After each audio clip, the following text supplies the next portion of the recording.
Thanks for joining me on episode 1122 of the Inspired Stewardship Podcast. I'm Eric Brotman from the Don't Retire, Graduate podcast. I challenge you to invest in yourself, invest in others, develop your influence, and impact the world by using your time, your talent, and your treasuries to live out your calling. Having the ability to plan for the future is key. And one way to be inspired to do that is to listen to this, the Inspired Stewardship Podcast with my friend Scott Mater. No, this is what we practice. And in fact, it will tell you somewhat this is why you should do it as well. Because this outward turning of faith is in part about what's in it for me, but not in a selfish way. In terms of how does it change me might be a better question. Welcome and thank you for joining us on the Inspired Stewardship Podcast. If you truly desire to become the person who God wants you to be, then you must learn to use your time, your talent, and your treasures for your true calling. In the Inspired Stewardship Podcast, you will learn to invest in yourself, invest in others, and develop your influence so that you can impact the world. In today's Spiritual Foundation episode about investing in others, I talk with you about Matthew chapter 6, verses 1 through 6 and verses 16 through 21. I talk about why practicing piety and storing up treasures may be an issue of the heart. And I also share why we are so comfortable with this, but need to get uncomfortable with it instead. So last week, I was serving on a walk to Emmaus as the lay director, and one of the talks that goes on that weekend retreat is called about a life of piety. And it reminded me of the passage that is often used around this time of the year during the Easter season after Easter Sunday, Matthew chapter 6. That verse goes like this: "Beware of practicing your piety before others in order to be seen by them, for then you have no reward from your Father in heaven. So whenever you give alms, do not sound a trumpet before you as the hypocrites do in the synagogues and in the streets, so that they may be praised by others. Truly I tell you, they have received their reward.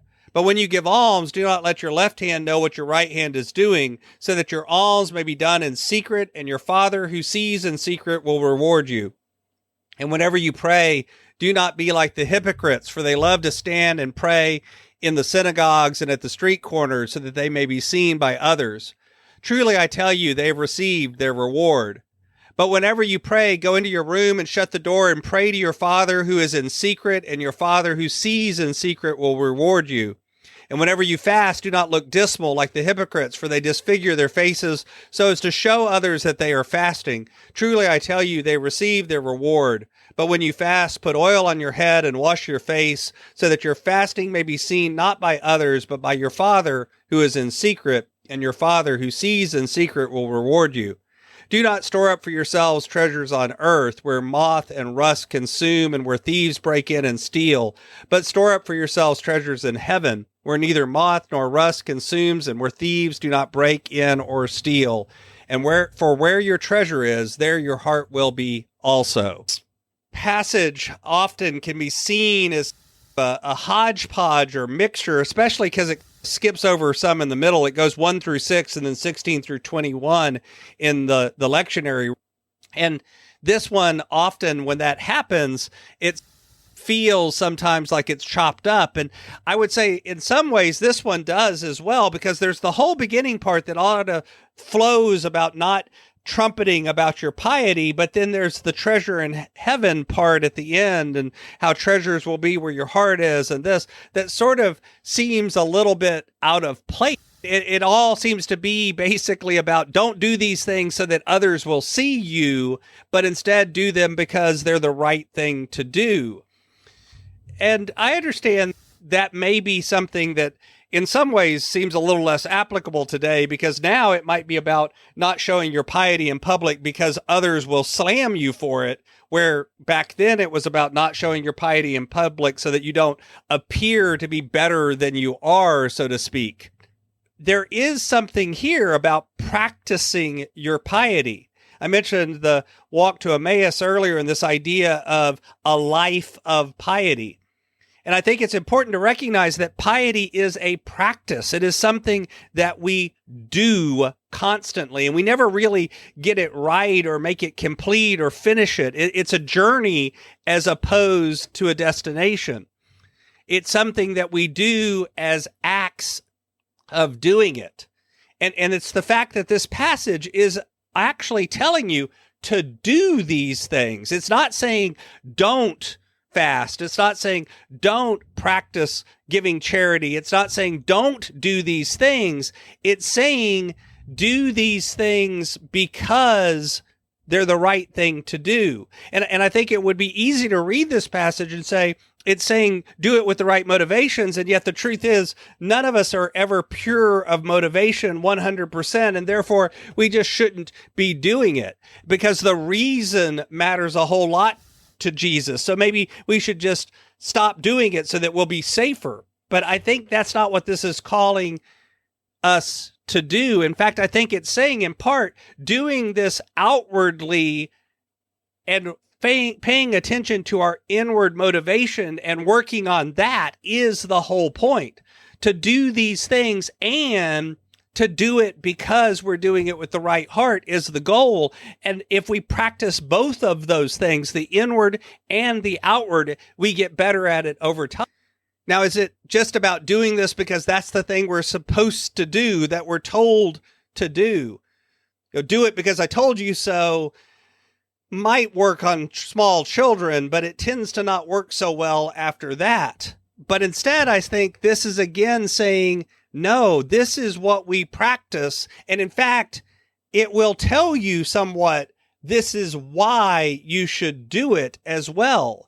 Because this outward turning of faith is in part about what's in it for me, but not in a selfish way. In terms of how does it change me might be a better question. And it's about doing this journey as a way of maybe storing up those treasures in heaven that are mentioned at the very end that seems like a non sequitur, that seem like they just come out of nowhere, because this isn't about self-denial like fasting and giving away things and all of that just to give it away. Instead, it's about don't do this with the mindset of what it gets you here on earth, but do it with the mindset of what it does for your heart and where it points that. Sometimes Jesus seems to take a hard line about stuff and talk about how stuff is bad, or at least that's how some people read certain passages from the Bible. But he doesn't actually say, stay away from treasure, stay away from stuff. Instead, he says, no, it's okay to treasure, but what matters is what we choose to treasure. Some treasures aren't worth storing up because they rust and they get destroyed and they fall apart. But other treasures are worth it because they're timeless and they last forever. There's treasure and then there's treasure. And you need to know the difference. But how can we actually know the difference? It's not about doing things and chopping up things on a tally sheet so that you can earn your way into heaven. No, that comes because of the grace of God. Stuff is stuff. There's a point to the treasures that are not the stuff as well, the internal thing. What if it's not, I do this so I can get that the treasure is the reward or the payment or the end result? What if the actual treasure is the act of doing it itself? What if the treasure isn't something we hold, but something we do? It's about this idea of storing up treasures in heaven is about doing the things that we're called to do. It's scary to focus on it that way, and it's a little uncomfortable because it's about looking at things not as a cause and effect or an either or do this to get that equation that I think is so easy and comfortable for all of us to think about. Instead, it's about looking at it for what does it do to our heart? What's in it for me becomes how does it change me? What's in it for me becomes what can I do for others that actually changes my heart and my mind? Through this action, I change. And that is the treasure. That is the end result that I'm actually after. And if you do that long enough, then your whole picture changes and you truly have stored up treasures in heaven. Thanks for listening. Thanks so much for listening to the Inspired Stewardship Podcast. As a subscriber and listener, we challenge you to not just sit back and passively listen, but act on what you've heard and find a way to live your calling. If you enjoyed this episode, do me a favor.